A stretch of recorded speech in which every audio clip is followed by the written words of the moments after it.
E para os que estavam pela manhã, eu já avisei que ia, de certa forma, iniciar a mensagem mais ou menos da mesma forma como iniciei pela manhã. E lembrando, em primeiro lugar, que essa mensagem não foi uma produção minha, foi uma produção da igreja. Nós nos reunimos no encerramento dos grupos de comunhão há algumas semanas, no final do mês passado, finalzinho de novembro, e ali eu compartilhei uma proposta de trabalho conjunto e demos 2 textos bíblicos para as pessoas que estavam ali.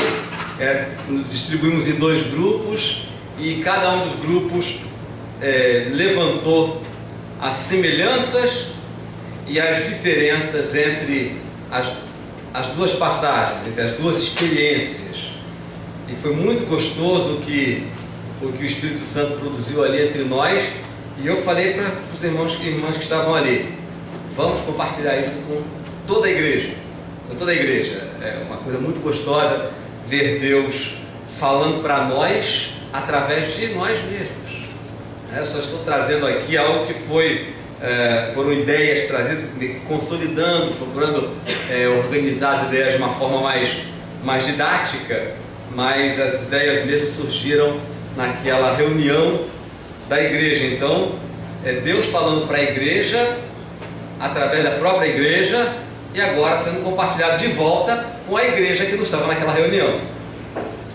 São 2 experiências. O texto que nós lemos, os 2 textos que lemos pela manhã, vamos ler novamente agora à noite.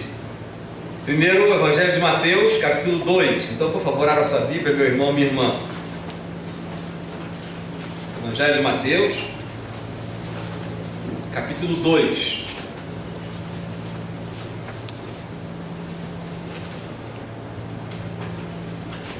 Enquanto você está abrindo sua Bíblia, e esse é um texto muito conhecido e fácil de abrir, eu quero lembrar algo que falei pela manhã e que é muito importante a gente repetir, a gente falar isso sempre, especialmente nos períodos mais tradicionais.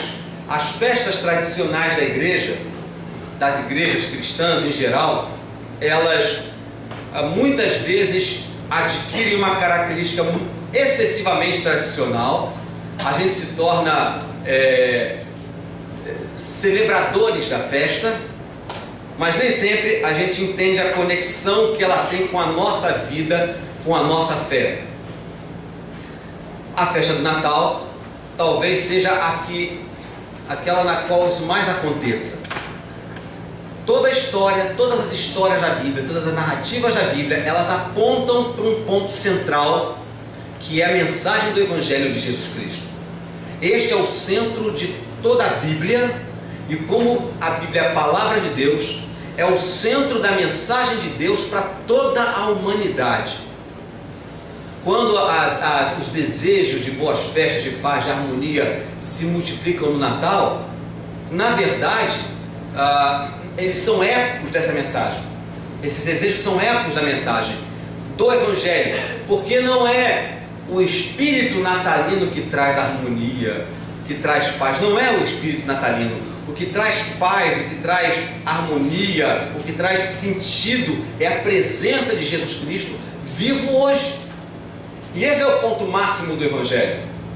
É o fato de que Jesus Cristo, o nosso Rei, o nosso Senhor, o nosso Salvador, está vivo hoje. Está vivo hoje e está presente aqui entre nós. Ele se entregou por nós, morreu por nós, ressuscitou, subiu aos céus e enviou o seu Espírito Santo, o Espírito de Jesus Cristo, que está hoje e vai estar conosco todos os dias, até a consumação dos séculos. É assim que se cumpre aquela promessa que Jesus fez para os discípulos: eu estarei com vocês todos os dias, até o fim dos tempos. Portanto, Jesus Cristo está presente aqui entre nós, não na sua forma física, mas através do seu Espírito Santo. Então, a mensagem do Natal, ela se conecta diretamente com o Evangelho. E eu lembrei a vocês que estiveram de manhã, e falo para aqueles que não estiveram, que todas as narrativas bíblicas, especialmente as narrativas dos Evangelhos, elas não foram escritas para registrar uma história. Elas foram escritas para trazer uma mensagem. De forma muito especial, as histórias dos evangelhos, os 4 evangelhos, eles são todos narrativas que foram escritos depois da ressurreição de Jesus. Então, quando os evangelistas escrevem todas as histórias que começam no nascimento de Jesus, algumas mais detalhadas, outras mais descritas de forma mais sintética e generalizadas, quando eles olham para trás, eles olham para a história a partir desse grande evento que foi a morte e ressurreição de Jesus. Se você olhar no livro de Atos dos Apóstolos, você vai encontrar uma mudança inexplicável na maneira dos apóstolos viverem. Eles, quando Jesus é morto, eles se dispersam, eles fogem, eles se escondem. Quando o Espírito Santo desce e esclarece o significado de tudo aquilo que eles acompanharam desde muito tempo, por vários anos, e as histórias que eles ouviram do testemunho das pessoas, eles se tornam pessoas diferentes, pessoas novas. Algo estranho acontece que torna homens medrosos, fugitivos, em pessoas corajosas que resolvem ir para o mundo para botar o pescoço, a cabeça a prêmio, para falar daquilo que eles agora entenderam. Então a história do Natal faz parte, na verdade, desse conjunto de testemunhos bíblicos. Não estão aqui registradas essas narrativas só para contar uma historinha de paz, harmonia, jingle bell, jingle bell, jingle bell. Não é. As histórias do Natal estão incluídas na mensagem do Evangelho. E é assim que a gente precisa ver. E hoje é uma oportunidade, esse culto especificamente é uma oportunidade muito importante para nós fazermos as conexões, porque nós vamos conectar o início com o fim dos Evangelhos. Nós começamos falando do Natal e vamos terminar com um dos últimos eventos de Jesus aqui, que é a ceia do Senhor. Então isso faz muito sentido, tem que fazer muito sentido para nós. Então quando lemos essas histórias, essas duas narrativas, a narrativa de 1 Mateus capítulo 2, a visita dos magos, com a segunda passagem que nós vamos ler em Lucas 2, que é a anunciação aos pastores, nós precisamos ter isso em mente, lembrar, os escritores bíblicos, Mateus e Lucas, um discípulo de Jesus e outro não, quiseram trazer para a gente uma história que é muito mais do que uma simples narrativa, mas uma mensagem que está incluída nessas histórias que eles contaram. Então vamos fazer primeiro a leitura alternada de Mateus 2, de 1 a 12. Tendo Jesus nascido em Belém da Judéia, em dias do rei Herodes, eis que vieram uns magos do Oriente a Jerusalém. Onde está o recém-nascido rei dos judeus? Porque vimos a sua estrela no Oriente e viemos para adorá-lo. Tendo ouvido isso, alarmou-se o rei Herodes, e com ele toda a Jerusalém. Então convocou todos os principais sacerdotes e líderes do povo, indagava deles onde Cristo deveria nascer. Em Belém da Judéia, responderam eles, porque assim está escrito por intermédio do profeta. E tu, Belém, terra de Judá, não és de modo algum a menor entre os principais de Judá, porque de ti sairá o guia que há de apacentar o meu povo de Israel. Com isto, Herodes, tendo chamado secretamente os magos, inquiriu deles com precisão quanto ao tempo em que a estrela aparecera. E enviando-os a Belém, disse: ide informar-nos cuidadosamente a respeito do menino, e quando o tiverem encontrado, avisai para eu também ir adorar. Depois de ouvirem o rei, partiram. E eis que a estrela que viram no Oriente os precedia, até que, chegando, parou sobre onde estava o menino. E vendo eles a estrela, alegraram-se com grande e imenso júbilo. Entrando na casa, viram o menino com Maria, sua mãe. Prostrando-se, o adoraram e, abrindo seus tesouros, entregaram-lhe suas ofertas, ouro, incenso e mirra. Sendo por divina dependência, prevenidos em sonho para não voltarem à presença de Herodes, regressaram por outro caminho à sua terra. Marca essa passagem e vamos no Evangelho de Lucas. capítulo 2. Lucas, capítulo 2. Nós vamos fazer a leitura alternada do versículo 8 até o versículo 20. Um outro grupo de pessoas que receberam também o anúncio divino do nascimento de Jesus, os pastores. Lucas 2, de 8 a 20. Havia naquela mesma região pastores que viviam nos campos e guardavam o seu rebanho durante as vigílias da noite. E um anjo do Senhor desceu aonde eles estavam, e a glória do Senhor brilhou ao redor deles, e ficaram tomados de grande temor. O anjo, porém, lhes disse: Não temais, eis aqui vos trago boa nova de grande alegria, que será para todo o povo. O Salvador, que é Cristo e Senhor. E isto vos servirá de sinal: encontrareis uma criança envolta em faixas e deitada em manjedoura. E subitamente apareceu com o anjo uma multidão da milícia celestial, louvando a Deus e dizendo: Glória a Deus nas maiores alturas, e paz na terra entre os homens, a quem Ele quer bem. E ajudando-se deles os anjos para o céu, diziam os pastores uns aos outros: Vamos até Belém e vejamos os acontecimentos que o Senhor nos deu a conhecer. Foram apressadamente e acharam Maria e José e a criança deitada na manjedoura. E vendo, julgaram o que tinha sido dito a respeito deste menino. Todos os que ouviram se admiraram das coisas referidas pelos pastores. Maria, porém, guardava todas essas palavras, meditando-as no coração. Leia ao 20 também. Voltaram então os pastores, glorificando e louvando a Deus por tudo que tinham ouvido e visto, como lhes fora anunciado. Amém. Não feche sua Bíblia não, vamos orar. Nosso bom Deus, obrigado pela oportunidade de estarmos juntos aqui. Espírito de Cristo, pedimos a Tua assistência, pedimos a Tua bênção, a Tua direção sobre todos nós que estamos aqui. Que a luz do Senhor repouse sobre nossas mentes, para que podermos entender as mensagens maravilhosas da Tua graça exposta no Teu Evangelho. Obrigado pelo privilégio que o Senhor nos dá a todos nós, e nos encaminhe, Senhor, nos dirija nessa caminhada conjunta de estudo da Tua Palavra. Em nome de Jesus, nosso Senhor, para a glória do Senhor. Amém. Amém. Pela manhã, o que nós fizemos foi ver algumas diferenças entre esses dois grupos de pessoas, entre a experiência dos magos e a experiência dos pastores.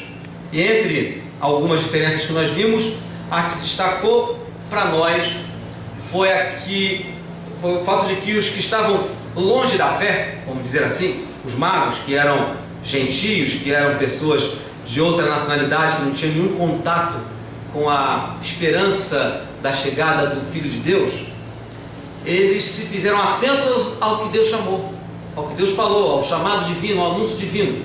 Eles se fizeram atentos e foram ao encontro do Messias, ao encontro do Cristo, como uma resposta suave a esse chamado.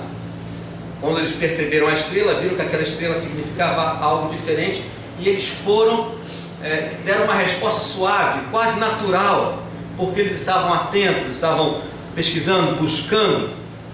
Eles estavam distantes da fé, enquanto aqueles que estavam próximos da fé, que eram judeus, que eram os pastores, estavam inclusive na área externa da vila de Belém, eles precisaram ser sacudidos pela visita de um anjo, precisaram ser despertados da letargia, da despreocupação, talvez preocupados com as suas coisas, com as suas responsabilidades. Eles precisaram ser sacudidos por Deus para ir ao encontro de Jesus. Enquanto aqueles que estavam longe responderam com suavidade e naturalidade ao anúncio divino, os que estavam perto precisaram receber uma visita impactante de um anjo a ponto de se assustarem. E o que nós tiramos dessa diferença principal entre essas duas experiências? É que às vezes nós, que estamos próximos das coisas de Deus, estamos próximos das coisas da fé, estamos tão acostumados com isso, e ocupados conosco que nós ficamos desatentos a Deus. Não percebemos a presença de Deus do nosso lado, presente na nossa caminhada. E às vezes precisamos levar uma baita de uma sacudida divina. E a grande lição que a gente aprende com essa diferença é que nós somos muito privilegiados e não deveríamos precisar de receber umas sacudidelas intensas, às vezes até violentas de Deus, para acordarmos para Ele. Nós temos a bênção de ter o Evangelho diante de nós, diante dos nossos olhos. Fazemos parte de uma igreja cristã, onde estudamos a Bíblia, onde nos lembramos, nos reunimos para nos lembrar, como falou o escritor de Hebreus, nos reunimos para nos animar, para nos encorajar a seguir a Cristo. Nós não deveríamos precisar levar alguma sacudidela de Deus. Nós deveríamos estar sempre atentos às coisas de Deus, e quando os sinais, as maravilhas de Deus, o cuidado de Deus, a presença dele der o seu sinal, entre tantos outros sinais, nós deveríamos ter olhos para perceber e ir ao encontro do Senhor. Então nós aprendemos nesse caso muito mais com aqueles que estão longe da fé, com exemplos que estão longe da fé dos magos, do que com a anestesia dos pastores. Nós precisamos aprender, e não precisamos apanhar de Deus para nos despertarmos para Ele. Somos imensamente privilegiados. Conheço pessoas que foram gestadas, foram geradas no meio do povo de Deus, gente que conheceu a Cristo, conheceu o Evangelho, se afastou do Evangelho, depois de muito tempo retorna para os caminhos do Senhor e diz: eu não deveria ter perdido esse tempo todo. Não deveria ter perdido esse tempo. Deus vai ao encontro da pessoa e acha a pessoa de volta. Eu e você, irmãos e irmãs, não precisamos sofrer o peso da mão misericordiosa de Deus. Mesmo quando Ele pesa a mão dele, Ele faz isso por amor e por misericórdia. Mas nós não precisamos sofrer isso, porque todos os dias temos a presença de Deus conosco, se mostrando para nós. O Evangelho de Cristo sempre ao nosso lado, diante dos nossos olhos. Você e eu somos chamados para percebermos Deus presente na nossa vida, sem precisarmos ser sacudidos por Ele. Nós não vamos ser sacudidos se dermos a Ele atenção verdadeira e andarmos com Ele de forma intencional, comprometida. A caminhada com Ele é uma caminhada especial. Então essa foi a principal diferença entre a experiência dos magos e a experiência dos pastores. Agora à noite vamos enfatizar naquilo que os dois acontecimentos são semelhantes. Há algumas semelhanças aqui. Na verdade, há diversas semelhanças. Por exemplo, eu estou listando aqui as semelhanças que os irmãos que estavam naquela reunião perceberam. Primeiro, que ambos os grupos receberam algum tipo de aviso divino, algum tipo de anúncio de Deus. Embora tenham sido anúncios diferentes, o anúncio chegou a eles através da estrela para os magos, através da presença do anjo para os pastores. Outra semelhança entre os dois acontecimentos é que tanto os magos quanto os pastores, quando encontraram o menino, reconheceram quem ele era, admitiram quem ele era, se curvaram diante dele, aceitaram que aquele menino não era um menino comum. Mas eu queria separar aqui duas semelhanças mais significativas, que me parecem que são mais profundas até do que essas semelhanças que eu nasci aqui. E aqui vai a gente fazer um destaque. É que para Deus não faz mal se a sua origem espiritual é próxima ou é distante dele.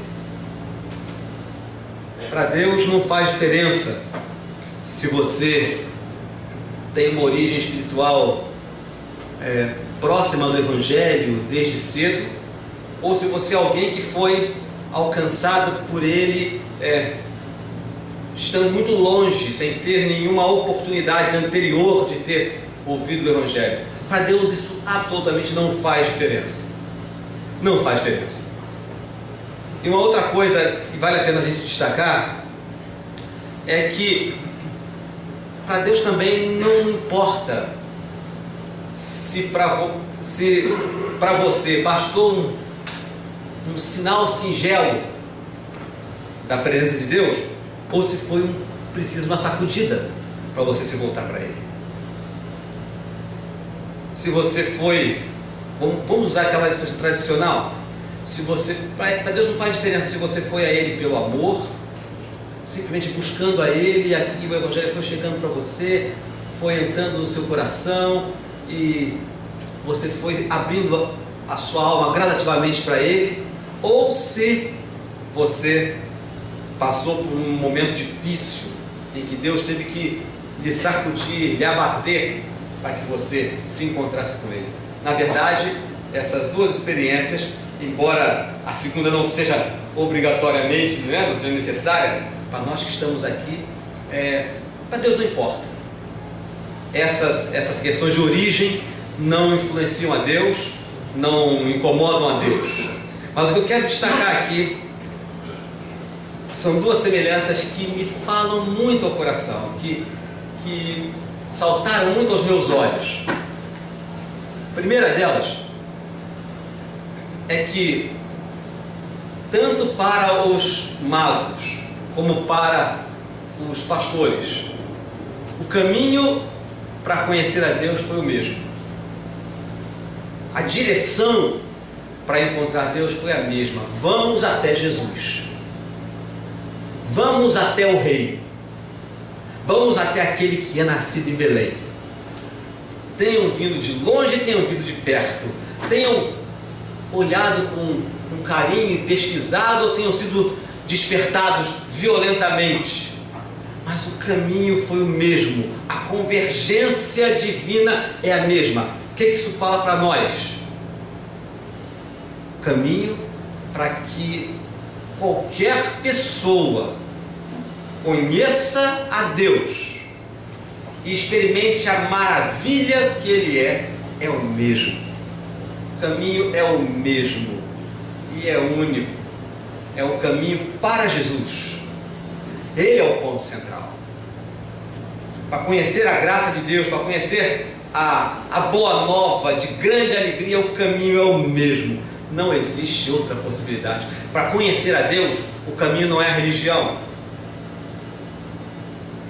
O caminho é Jesus Cristo. É o caminho até Jesus Cristo, que não é necessariamente difícil, e é o caminho que se segue ao lado de Jesus Cristo. Então essa primeira semelhança dessas duas experiências. Tenham vindo de longe, tenham vindo de perto, tenham vindo suavemente, tenham vindo violentamente, o ponto central, o foco é o mesmo, Jesus Cristo. Não há outra possibilidade de se conhecer Deus, de se descobrir o fato de que Deus está no nosso meio. Deus não está no nosso meio através de nenhum mestre de ensino. Deus não está no nosso meio através de nenhuma religião. Deus está no nosso meio através de uma pessoa, Jesus Cristo. Jesus de Nazaré, Filho de Deus, o Messias esperado, o Salvador do mundo, o Rei, Deus em forma de gente. Ele é o ponto central, o ponto focal de toda a história. E uma outra semelhança que eu acho muito interessante é que se a chegada teve um ponto focal, a chegada foi a mesma, o caminho para conhecer a Deus é o caminho para Jesus Cristo e ao lado dele. O resultado do encontro, tanto para os magos como para os pastores, é o mesmo. Não importando a origem, não importando a distância, não importando a forma como chegou, o resultado é o mesmo. Veja comigo, primeiro em Mateus, no capítulo 2, lá no versículo 10. Qual é a reação dos magos ao perceberem que a estrela havia marcado o lugar de onde estava o Salvador? O que diz? Eles se alegraram com grande e intenso júbilo. O encontro do Salvador é o lugar onde há grande e intenso júbilo. E depois, lá na experiência de Lucas, quando os pastores se encontram com o Salvador, veja o que diz o versículo 20. Voltaram então os pastores, glorificando e louvando a Deus por tudo que tinham ouvido e visto. A reação de ambos, o resultado do encontro com Jesus é o mesmo: alegria pessoal, alegria de encontrar o Salvador do mundo. Irmão e irmã,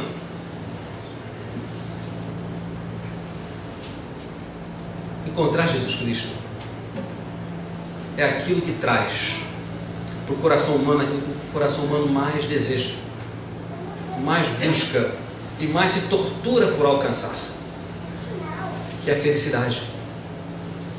Felicidade. Todas as pessoas anseiam pela felicidade. Ninguém quer ser infeliz. Ninguém quer quer destruir sua própria vida.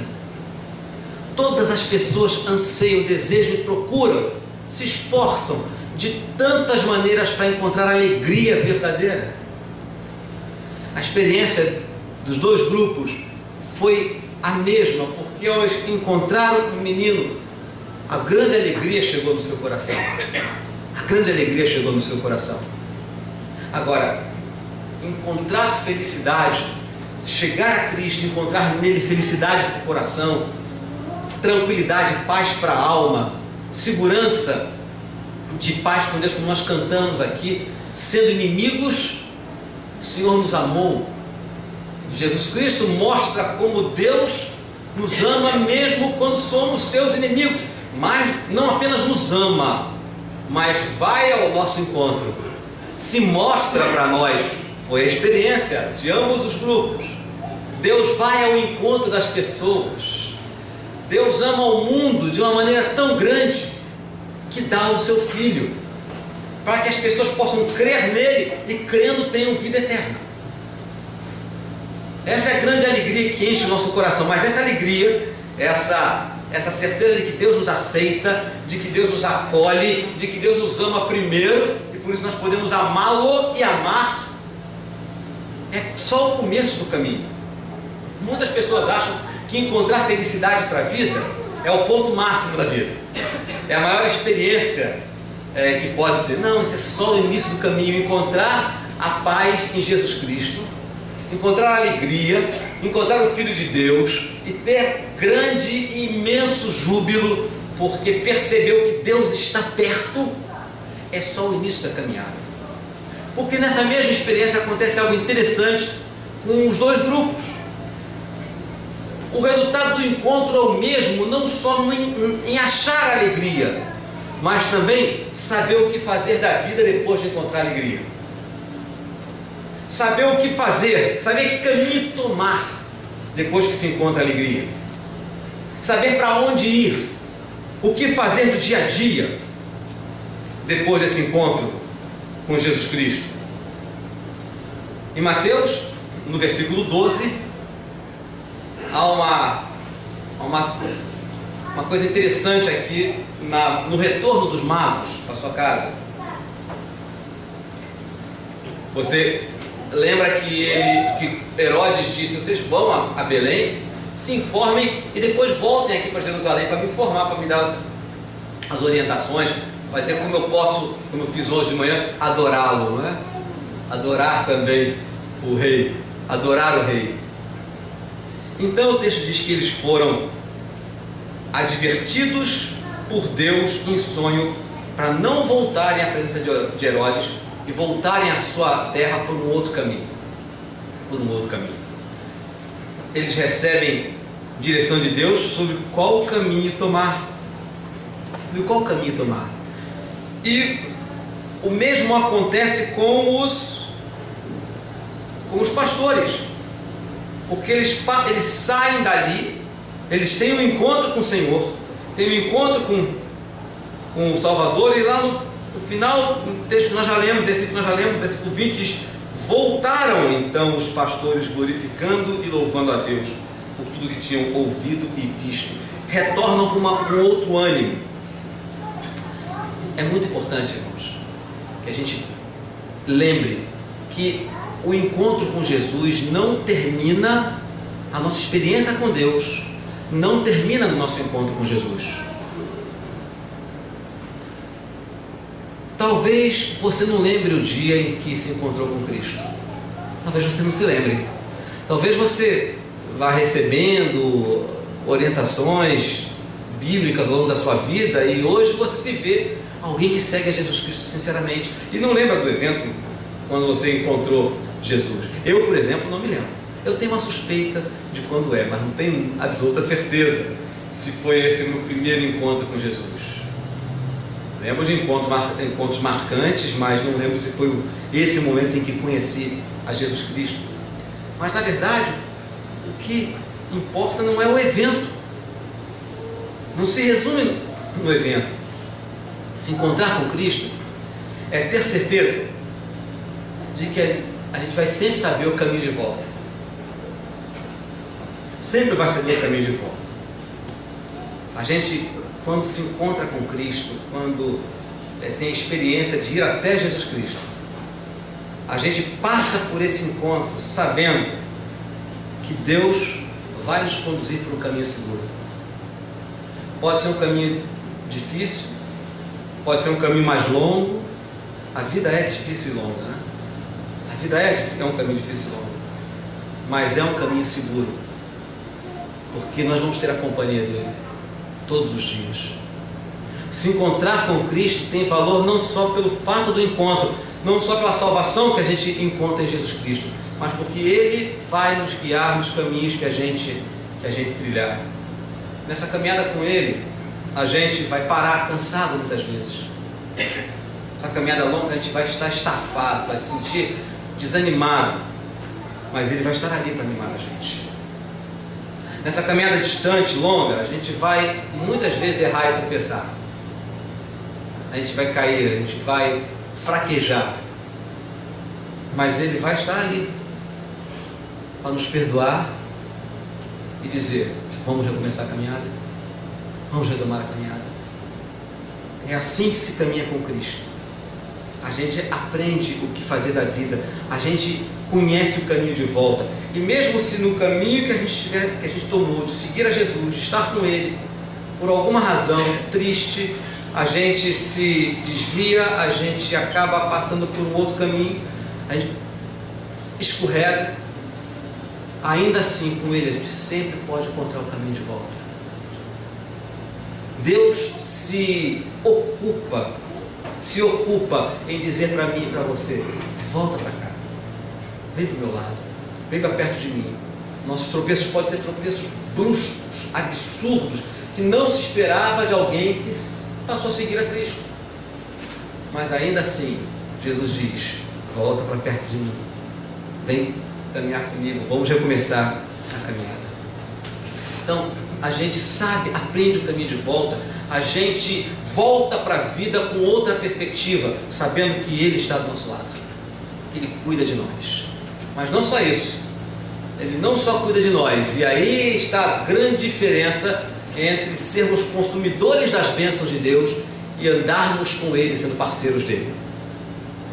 É confortador, é encorajador, é estimulante saber que Jesus sempre anda conosco no caminho de volta. Mas Ele não faz só isso. Quando a gente se encontra com Cristo e aprende o que fazer da vida, a gente descobre que Jesus fez de nós seus anjos. Jesus fez de nós seus anjos. Já parou para pensar nisso? Que Jesus não só anda conosco, nos fortalece na caminhada, toma conta de nós, mas Ele diz para mim e para você: agora que não seja necessário mandar anjo do céu para anunciar as coisas, agora você é meu anjo, é minha anja. Existe feminino de anjo, né? Anjo não tem sexo, né? Na nossa linguagem a gente até usa a expressão anja. mas Deus faz de nós seus anjos. Está lá na experiência dos pastores. Eles voltam para a sua cidade, voltam para a cidade. Na verdade, quando eles encontram com Jesus, o impacto faz com que eles não guardem para si. Versículo 17, Lucas 2,17 diz: e vendo, divulgaram o que lhes tinha sido dito a respeito deste menino, e todos os que ouviram se admiraram das coisas referidas pelos pastores. O encontro com Jesus Cristo nos faz encontrar o caminho de volta. Enquanto nós caminhamos com Ele, enquanto nós andamos com Ele, nós também somos chamados por Ele para nós agora sermos os seus anjos. Dizer para outras pessoas: olha, o Salvador veio, o Messias veio ao mundo. Hoje, quando cheguei em casa, tive uma experiência muito interessante. Então, fresquinho, testemunho fresquinho para vocês. Chegamos em casa, eu e Cláudio, paramos o carro na garagem, pouco depois da gente se encontrar aqui. Paramos o carro na garagem e uma vizinha nossa, nós moramos no segundo andar, ela mora no quarto andar, estava na garagem também, saindo da garagem. Cláudio comentou e disse para ela assim: você tá boa, Feliz Natal. Ela falou assim: eu estou bem, mas eu não comemoro o Natal. Você imagina por quê? Imagina por quê? Ela é judia. Nós não sabíamos. Não sabíamos que ela era judia.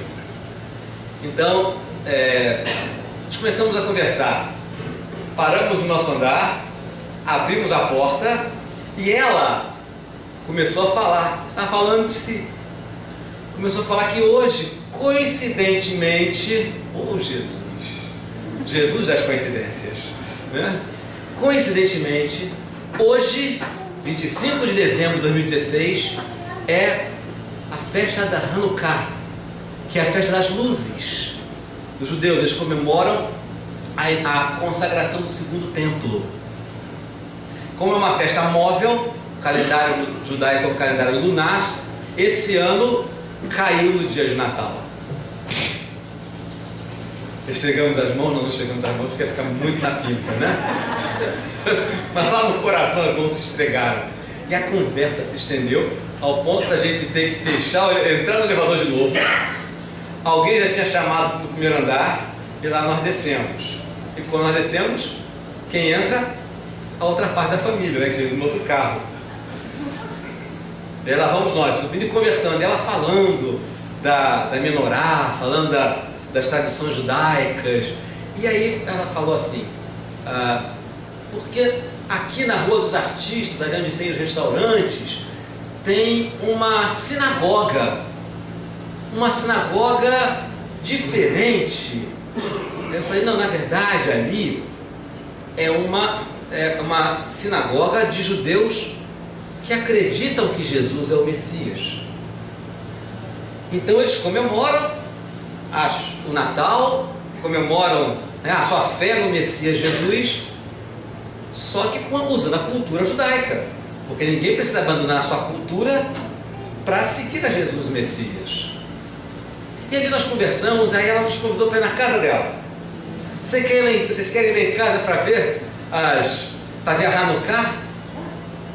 E aí nós vamos. E aí nós subimos até o quarto andar, ela entrou, e uma coisa que eu percebi é que ela tem uma mezuzá. Não sei como vocês conhecem. Mezuzá vou usar uma expressão, não entendo mal, não é como se fosse um amuleto. Não é bem um amuleto, né? Mas é um estojo de madeira. Dentro daquele estojo tem alguma passagem do Antigo Testamento em hebraico, e é como se fosse para proteger a casa. Ela entrou, tocou na mezuzá, entrou conosco, nos mostrou os belos menorás, aqueles candelabros, um de 7 braços, um de 9 braços, nos explicou como se fazia as cerimônias. E quando ela falava, eu falava assim: Jesus Messias, Jesus Messias. E aí foi lá dentro da casa dela que ela deu a oportunidade da gente falar desse grupo de judeus messiânicos que creem que Jesus é o Messias prometido. A conversa não foi muito além disso, não. Mas que vai. Jesus começou o trabalho, quando a gente menos esperava, agora a gente tá na brecha, né? A gente está na brecha. É maravilhoso quando a gente tem a oportunidade de falar da nossa fé de uma forma natural, mas isso é fruto da gente caminhar com Cristo. É algo assim fantástico, a oportunidade de poder ser anjo de Deus. Agora, essa foi uma experiência nossa. Nós fomos anjinhos, né? Anjinhos de Natal, porque não levamos todo o presente, não anunciamos toda a mensagem, ainda não fomos os anjões aqui que anunciaram os pastores. Então apenas temos sido anjinhos de presépio, para poder apenas dar alguns sinais. Mas a gente pode ser anjo de Deus de diversas formas. Recebi essa semana um vídeo, acho que recebi anteontem esse vídeo, trouxe esse vídeo para vocês. Esse vídeo que nos lembra o que Jesus falou, para podermos testemunhar de Cristo. Podemos colocar o vídeo, Mateus? Está no ponto para a gente? Então apaga as luzes aqui, apaga a luz da cruz, embora a cruz nunca deva se apagar na nossa vida, mas a gente apaga. Vamos ver esse vídeo que nos lembra isso, nos lembra o privilégio que nós temos de diversas formas, mostrarmos a luz de Cristo para outras pessoas. Pode apagar também a primeira fileira de luz aqui, para a gente poder ver esse vídeo. Apaga essa. Então vamos ver esse vídeo.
Bem mais do que por 25 dias, bem mais do que nesse período de Natal, mas importa que sejamos a luz do mundo sempre.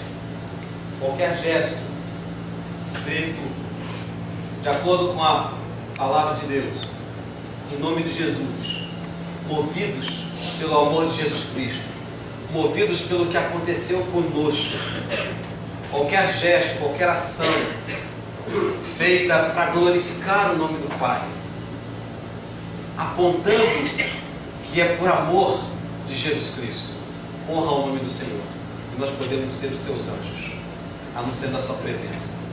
Essa foi uma campanha que eu nem tomei conhecimento dela, só tomei conhecimento agora, nessa semana, mas 25 dias, ser a luz do mundo, por só 25 dias? Não. Essa é a chamada para nós por toda a vida. Quem já foi até o Salvador, para quem conheceu o Messias, para quem foi transformado pelo Messias, encontrou o caminho de volta, a razão para viver, ser luz do mundo, é vocação, é nova vocação.